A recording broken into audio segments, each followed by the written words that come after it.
Hola, buenas tardes. Un gusto estar acá con ustedes. Les doy la bienvenida a este primer módulo de la formación del Centro Psicológico de Especialidades, Psicoterapia en Adicciones.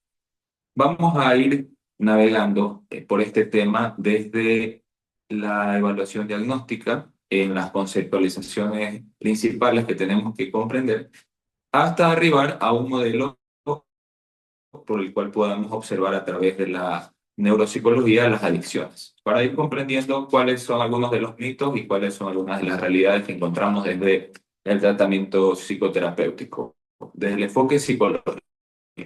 Bien, para esto tendríamos que definir en primer lugar neuropsicología y algunos de los enfoques que observan las patologías del ser humano. Entonces, en este caso, la psicología estudia al ser humano desde un objeto muy particular que es el psiquismo. El psiquismo se desarrolla en el proceso de maduración del individuo, en el proceso formativo, en las diferentes etapas, pero desde diferentes esferas. El ser humano se desarrolla desde una esfera biológica, psicológica y social, que está en una constante interacción. En esta interacción se marcan las características particulares de cada uno de los seres humanos. No hay un ser humano idéntico a otro, pueden haber características similares, sin embargo, una de las particularidades del psiquismo humano es que es único e irrepetible. Entonces, desde la psicología lo observamos de esta manera. Otra de las conceptualizaciones que tenemos que arribar es el de la neuropsicología.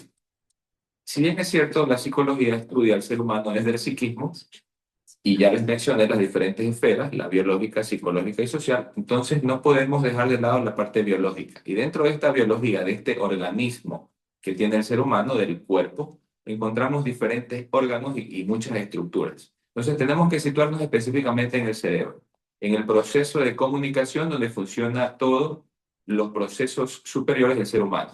¿Qué sucede en el cerebro? A partir de la comunicación que se realiza entre células especializadas llamadas neuronas. Este proceso se lo conoce como sinapsis y en esta sinapsis se encuentra toda la transmisión y el análisis de la información que recibimos a partir de nuestra experiencia en el entorno. Es decir, un individuo en su día a día se encuentra en un entorno que genera estímulos. Estos estímulos son percibidos a través del cuerpo, a través de la piel, a través de los diferentes sentidos y son procesados por las diferentes neuronas sensitivas como impulsos eléctricos que llegan hacia el cerebro, al sistema nervioso central, que procesan esos estímulos recibidos y devuelven información para generar las reacciones o para generar todo un sistema de comportamiento. Eso es lo que estudia la neuropsicología. Estudia todo este proceso estructural del sistema nervioso, de la comunicación entre neuronas, pero también de las patologías. Las patologías son causantes de que se den alteraciones a nivel de la estructura cerebral, a nivel de esta sinapsis, a nivel de todo lo que tiene que ver con la transmisión de información en un organismo funcional, pero también podemos integrar que el ser humano va a expresar un comportamiento en esta salud o en esta funcionalidad que pudiera afectarse. Entre los procesos de salud y enfermedad vamos a encontrar este análisis para poder dar una comprensión. Entonces, frente a una patología, se va a afectar este proceso de comunicación entre neuronas que estudia la neuropsicología. Y una de las patologías que afecta al ser humano son las adicciones. Entonces, conceptualicemos ahora qué son las adicciones. Y para esto tenemos algunas de las conceptualizaciones que se han ido dando históricamente. Para eso tenemos a la Organización Mundial de la Salud, que la conceptualiza como una dependencia a una sustancia, a un objeto, a un comportamiento. Las adicciones son diversas y desde esta conceptualización de la Organización Mundial de la Salud, que está basada en estudios a nivel mundial desde diferentes áreas, un enfoque multidisciplinar, entonces concluyen que esta patología se debe a una dependencia del ser humano hacia objetos, hacia sustancias, pero también hacia comportamientos. Entonces las adicciones son generalmente hacia cualquier situación que pudiera generar placer en el individuo. Porque en el consumo de algún tipo de sustancia o de algún tipo de comportamiento se va a generar neurotransmisores que causen placer. Esto genera esa dependencia. Pero ¿qué es lo que tiene de particular y que lo convierte en algo patológico? La patología está en la afectación al funcionamiento del individuo. El individuo se afecta en sus diferentes esferas. En su esfera emocional, en su esfera afectiva, se afecta en su funcionalidad. Y estos son criterios diagnósticos que vamos a ver más adelante. Desde los manuales diagnósticos como el DSM-5, desde el CIE-10, CIE-11 que tenemos actualmente. Entonces, ahí podemos observar que este tipo de comportamiento adictivo va a generar en el individuo una afectación en su cuerpo, en su esfera biológica, pero también en la esfera psicológica y en la esfera social. En una integración de todos estos factores, causando toda la sintomatología de las adicciones. En esta dependencia de sustancias o objetos que generalmente van a causar ese deterioro. ¿Ok? Entonces, una vez que contextualizamos las adicciones, podemos observar qué diferentes tipos de adicciones hay.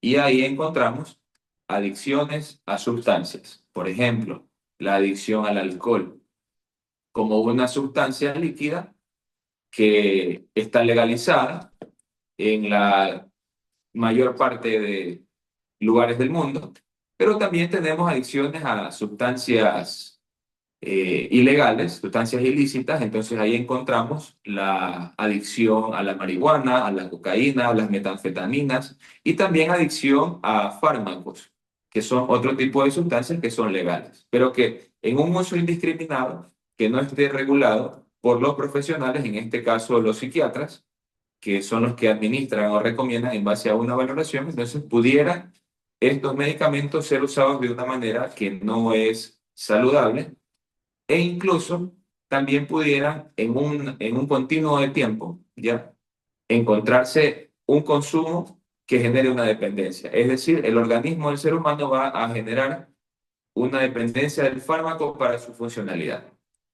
Ahí tenemos a los ansiolíticos, ahí tenemos a los somníferos que inducen el sueño, entre otros que luego puede un individuo depender para las actividades cotidianas de ese fármaco. Entonces ahí hablamos ya de una dependencia a una sustancia y a otras sustancias ilegales que ya les mencioné. Entonces, estas sustancias, ¿qué tienen como característica?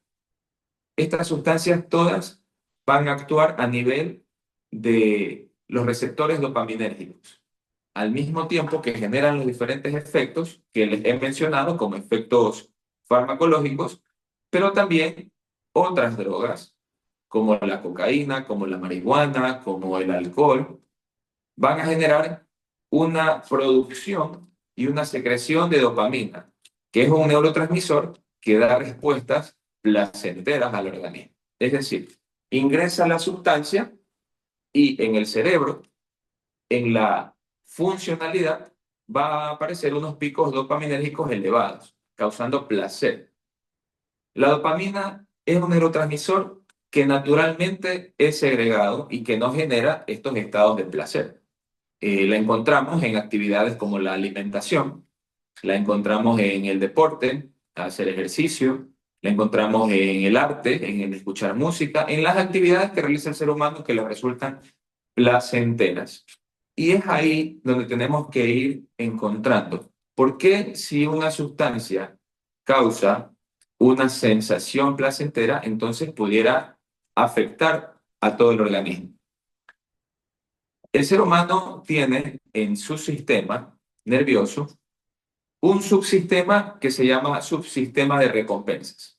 Este sistema de recompensas lo que hace es que evolutivamente ha guiado al ser humano hacia su supervivencia. El sistema de recompensas es el responsable de que el ser humano haya aprendido todo lo necesario para garantizar su alimentación, la ingesta de agua, el descanso, la seguridad, generando aprendizaje a través de las diferentes estructuras del cerebro, como el neocórtex, y este aprendizaje lo que va a lograr es que el individuo pueda saber y pueda replicar una conducta que es placentera y que es vital. Históricamente, en el proceso evolutivo, el ser humano, según la teoría de la evolución, fue como una especie más evolucionando en un entorno salvaje, primitivo, en donde tuvo que aprender a alimentarse, inicialmente a partir de la cacería, pero luego también a través de las plantas. Al no haber un conocimiento de qué tipo de alimentos eran comestibles, qué tipo de alimentos eran venenosos, entonces el ser humano, por ensayo y error, fue descubriendo en la naturaleza todo lo que había disponible, identificando incluso por colores cuáles eran las plantas que pudieran ser venenosas o desagradables, cuáles eran nutritivas, cuáles aportaban más energía al organismo, carnes, cuáles eran mucho más saludables, mucho más beneficiosas para el organismo y cuáles no eran comestibles. Entonces, ese aprendizaje se logra a partir del sistema de recompensa cerebral. Cuando realiza el ser humano una actividad que es necesaria, que es útil, que es nutritiva para el organismo, entonces hay un aprendizaje.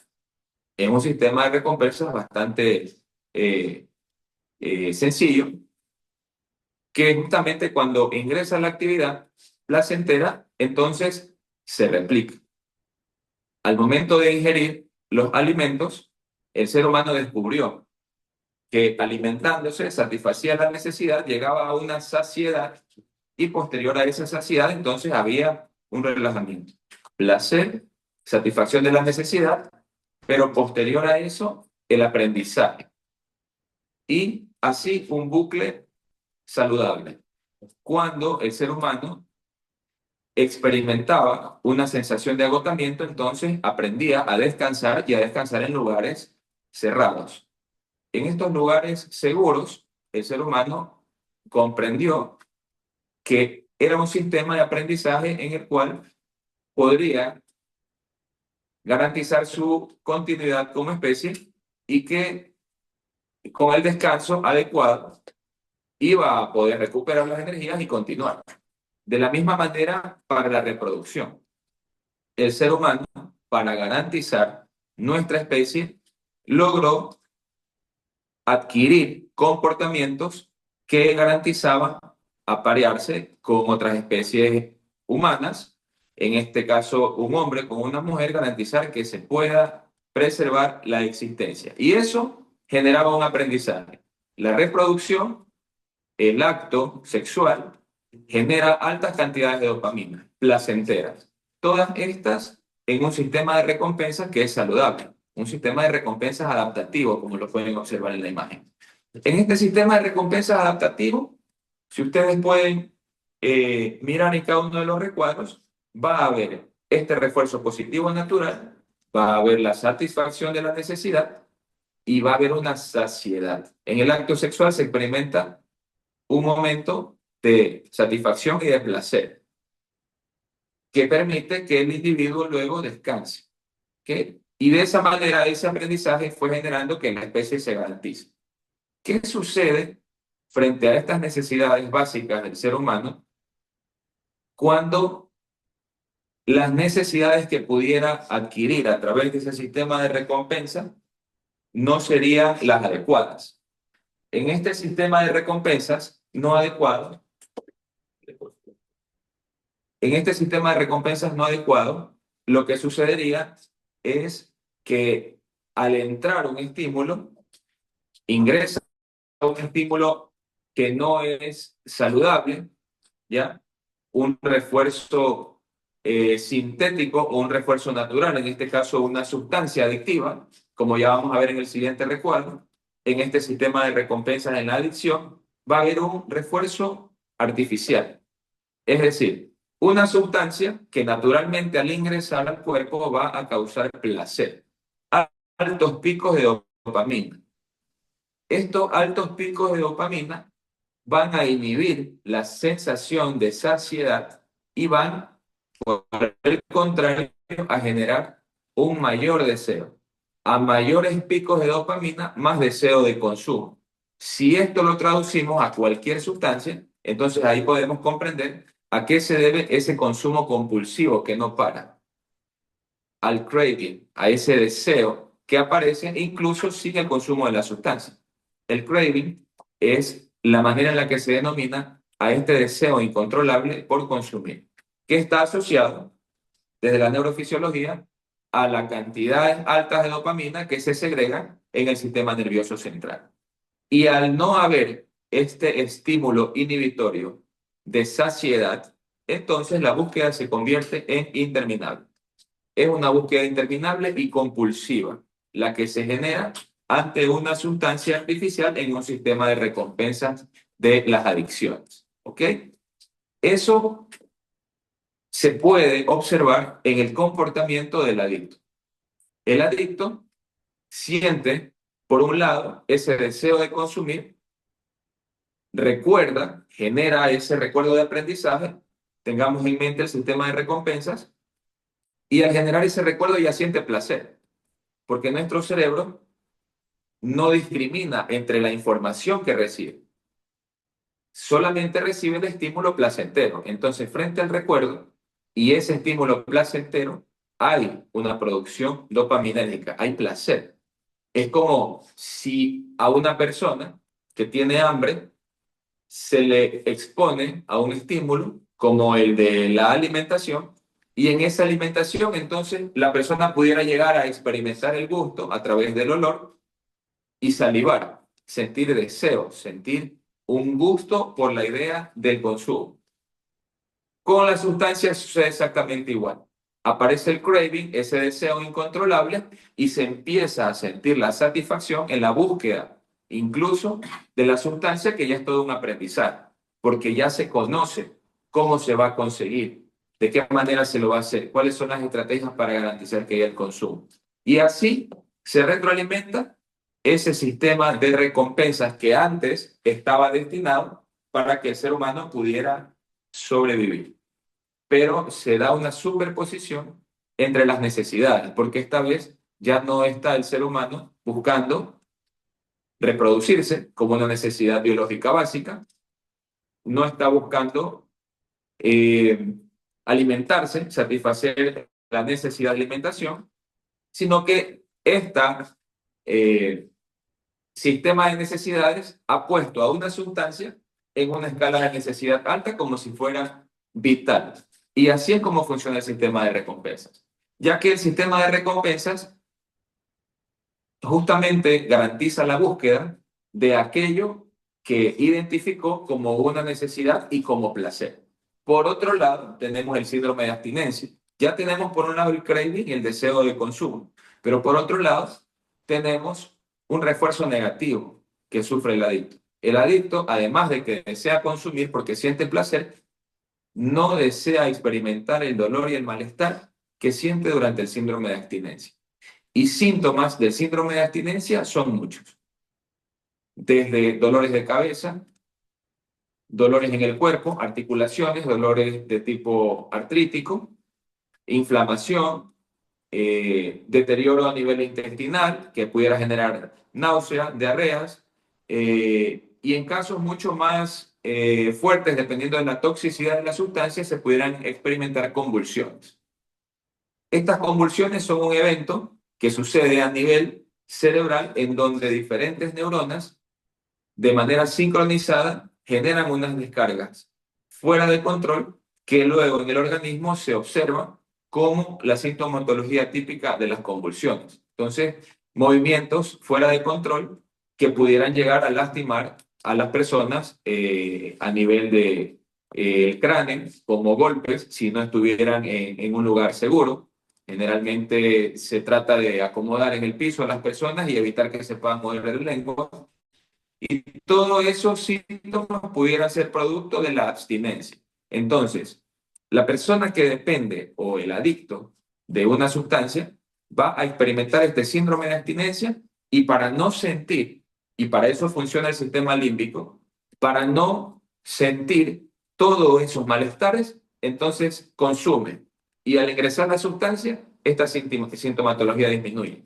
porque no es una sintomatología que responda a una enfermedad del cuerpo, no responde a los dolores en cada una de las áreas, responde a una dependencia en el sistema de recompensa y que genera toda esa sintomatología para garantizar que se va a realizar el consumo.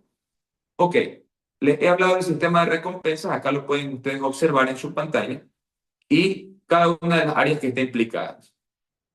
En este caso tenemos al sistema límbico, que es el que reacciona frente a las situaciones que dependen de una respuesta emocional, como la supervivencia. El sistema límbico es el que se activa frente a una situación de riesgo. Evolutivamente, cuando el ser humano primitivo estaba en una situación de riesgo frente al ataque de algún animal salvaje o demás, en riesgo, el sistema límbico se activa y empieza a generar todo un proceso en el organismo que garantiza que tenga más fuerza, más agudeza visual, auditiva, el corazón bombea más rápido y hay más sangre disponible en los músculos para dos tipos de respuestas: huir o atacar y defenderse. Esa es la activación del sistema límbico, pero también genera memoria de estas situaciones que han sucedido. Entonces el ser humano aprendió a evitar los peligros, a esta situación anticiparla para ponerse a buen recaudo, porque el cerebro, la función que tiene básicamente es mantenernos vivos, ¿ya? Entonces, genera también motivación el sistema límbico, por supuesto, hacia conseguir lo que necesita el ser humano para sobrevivir. Y aquí aparece lo que les mencioné antes, la conducta sexual. Esta conducta sexual es la que garantiza la continuidad de la especie. Es una herencia genética que tenemos y que está justamente bajo el control del sistema límbico. Y las respuestas homeostáticas, que son la estabilidad, es decir, el ser humano busca estar en una homeostasis, en una regulación que permita que esté en una situación relajada y pueda seguir adelante en un estado saludable. Por otra parte, la corteza prefrontal.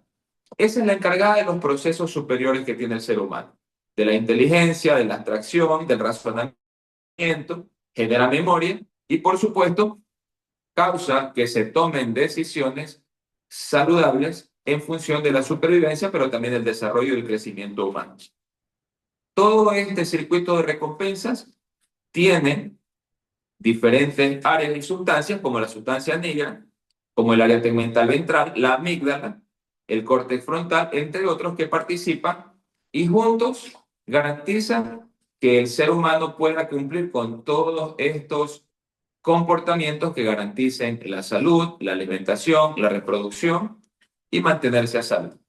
Cuando ingresan las sustancias, y como ya vimos esas altas cantidades de dopamina que se generan a través del consumo, el sistema de recompensas lo reconoce como algo placentero, pero luego la motivación para ese consumo de algo que no se va a satisfacer, entonces lo que hace es que este sistema de recompensas cambia la jerarquía de necesidades y automáticamente la necesidad de consumo se sitúa por encima de las otras. Por eso, muchos consumidores, dependiendo del tipo de sustancias, muchas veces ya no van hacia la alimentación o hacia el autocuidado o no van hacia la seguridad o hacia el descanso, debido a que en esa jerarquía de necesidades que está determinada por el sistema de recompensas, la necesidad principal es garantizar el consumo de las sustancias, pero también del comportamiento, de las diferentes adicciones comportamentales que hay. Ahí podemos encontrar, por ejemplo, las adicciones sexuales, hay adicciones alimentarias también que se han estudiado, desde la terapia breve estratégica a la ludopatía, que es una adicción a las apuestas. Entonces, todo lo anterior en algunas de estas instancias lo podemos observar en el comportamiento. Las compras compulsivas, que son otro tipo de adicción, la adicción a los videojuegos, van a ir cambiando esta jerarquía de necesidades a partir del sistema de recompensas. Entonces, ya que pudimos haber observado este circuito de recompensas, eh, podemos observar también cuál es el comportamiento observable del individuo en cada una de estas áreas que podemos observar acá. Por ejemplo, el área que está marcada en rojo es el área de recompensa,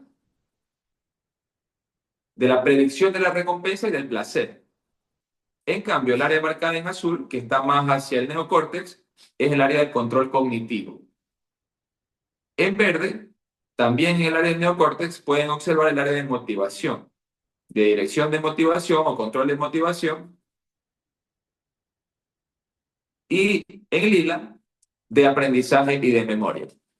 Todas estas áreas, en el momento en que las sustancias ingresan, van generando una complejidad frente a la respuesta natural del ser humano. Y todo lo anterior de la funcionalidad se atrofia.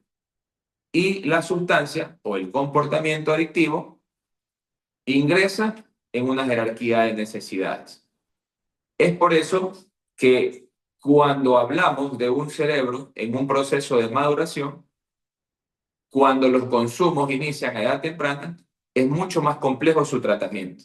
Hay que diferenciar cómo son las etapas del desarrollo del ser humano, especialmente a través del sistema nervioso, porque una estructura cerebral de un adolescente, cuando ingresa en la sustancia, va a tener una afectación en su estructura, que no solamente va a afectar ese momento estructural del cerebro y su funcionamiento. Entonces luego ya sale la sustancia, entra en un proceso de rehabilitación y, claro, ya no está la sustancia, pero el deterioro a nivel de la estructura cerebral sí que está. Y además, eh, la maduración propia de esa etapa del ciclo vital no está. Es decir, un adolescente cuando empieza el consumo de sustancias no solamente atrofia su estructura cerebral en ese momento, sino que también afecta su crecimiento. Y crecimiento a nivel cerebral significa establecimiento de más redes neuronales. Y más redes neuronales significa una masa gris más amplia. Cuando se observa en imágenes computarizadas, en tomografías, podemos observar esas afectaciones del cerebro. Podemos observarlas como en este ejemplo que ustedes ven acá. En la primera imagen, ustedes pueden observar un control normal de activación en las áreas del cerebro y en la siguiente imagen, en la imagen central, un cerebro afectado por el abuso de metanfetaminas durante un mes de desintoxicación. En rojo, ustedes pueden observar la activación de las áreas cerebrales. Al haber la intoxicación por metanfetaminas, obsérvense que no está esa iluminación. Esa iluminación responde a impulsos eléctricos, que son la interconexión entre las neuronas que les mencioné en la sinapsis. Significa regiones que no están trabajando en el cerebro. Esas son las afectaciones estructurales producto del consumo de drogas. ¿Qué sucede posteriormente? Después, en la última imagen, ustedes pueden ver el mismo cerebro desintoxicado después de 2 años, de 24 meses de abuso de metanfetaminas, pero 24 meses sin consumo, en abstinencia. Se observa cómo hay áreas que ya van nuevamente empezando a activarse y a generar esa interacción. Pero ¿cómo se verá esto en el día a día de una persona? Estas son imágenes computarizadas, pero en el día a día del comportamiento del ser humano, lo que se va a encontrar es displacer, no disfrutar de las actividades, muchas conductas de evitación de las cosas que antes del consumo una persona disfrutaba, actualmente ya no disfrutarlas, una baja en la motivación, una afectación a nivel emocional, muchas veces insensibilidad, que es lo que en lenguaje de adicciones se conoce como estar anestesiado. Al estar anestesiado, entonces hay una insensibilidad hacia el mismo consumidor, pero también hacia los demás, hacia la familia, hacia la pareja, hacia los hijos, porque está afectada la estructura cerebral. No es tan simple como pensar las adicciones desde un comportamiento que no es correcto o un mal hábito o un vicio. Es una enfermedad. Y acá ustedes pueden observar ya desde una mirada clínica de qué se trata. Entonces, continuando, cuando hablamos de estos circuitos cerebrales, pueden ustedes observar acá ¿Cuáles son las funciones de cada uno? Del sistema mesolímbico, que se dedica al incentivo, a la activación y al refuerzo, el área estriada ventral y dorsal, que es la encargada de la búsqueda, de la satisfacción de las necesidades del sistema de recompensa y que es la que está implicada en ir desde una búsqueda o consumo esporádico de una sustancia o comportamiento hacia un consumo habitual. Luego está el córtex frontal, dorsolateral y el córtex inferior y el hipocampo, que se encargan del control cognitivo, de la memoria y la capacidad de retraso de la gratificación. Esto es muy importante. El córtex frontal relacionado con esa capacidad de esperar, esa capacidad de retrasar la búsqueda del placer, de la gratificación, que es justamente el área del sistema de recompensas que les he venido mencionando y que en el consumidor habitual que ya va arribando hacia una dependencia no se manifiesta, no hay un correcto control de retraso de la gratificación, lo que hay es compulsión, compulsión, consumo, consumo, compulsión, deseo, insaciedad, ¿ya? Por eso observaban antes la imagen donde está el cerebro en medio de un círculo infinito de consumo, de placer, ¿ya? Es por eso que en algún momento el consumo lleva hacia estados depresivos, por ese displacer, pero también por ese deterioro en la estructura cerebral, en donde la dopamina, en esos picos tan elevados de producción y de secreción, se termina degradándose, se degrada mucho antes. Es por eso que no se puede alcanzar ese placer inicial que se daba con la sustancia. Y bueno, finalmente, la amígdala extendida, que es la que se encarga del refuerzo del consumo. Esta imagen posterior que van ustedes a observar es una imagen muy interesante. Ahí lo que ustedes pueden notar son los primeros dibujos del sistema nervioso. Y a la izquierda su autor, Santiago Ramón y Cajal, premio Nobel de Neurología por ser uno de los primeros científicos en detallar las diferentes estructuras del sistema nervioso central y algunas células que participaban que más adelante se conocieron como neuronas. ¿Cuál es la reflexión acá? Ya que ustedes están aquí en este momento, en este proceso formativo, de donde ustedes se encuentren con los recursos que ustedes tengan, formarse, generar conocimiento, aprender y luego ponerlo en práctica y generar investigación con los recursos que tenemos hoy en día es posible. Santiago Ramón y Cajal lo hizo con ese microscopio que ustedes observan ahí. Un microscopio con el que él pudo ir examinando durante muchos años y en detalle ir haciendo dibujos. Dibujos, dibujos que hoy son la base de la neurofisiología, de la neurología y de la neuropsicología, lo que estudiamos en este momento, lo que acabamos de revisar. ¿Ok? Así que les animo a que sigan formándose, que sigan cada uno de los módulos que vamos a tener acá en los procesos de formación continua de nuestro centro y recuerden que estamos para compartir conocimiento y formar a la siguiente generación de profesionales y de muchas personas que estén interesadas en el trabajo con adicciones. Muchas gracias.